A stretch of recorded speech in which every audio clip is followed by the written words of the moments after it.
Shqipëria mori parafinancimin e parashikuar në kuadër të reformës së lehtësimit dhe rritjes. Pjesë e planit të rritjes për Ballkanin Perëndimor, vlera 64.5 milionë euro bëhet menjëherë e mundur pas miratimit kuadrit ligjor në Kuvendin e Shqipërisë, votuar në fletoren zyrtare të datës 19 mars.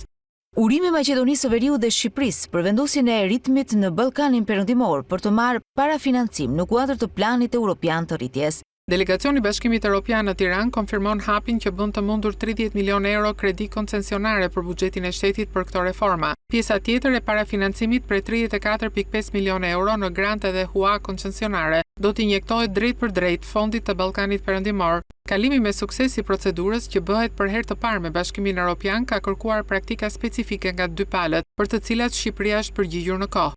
Bashkimi Evropian qëndron në krah të Shqipërisë në rrugën e saj drejt anëtarësimit në BE.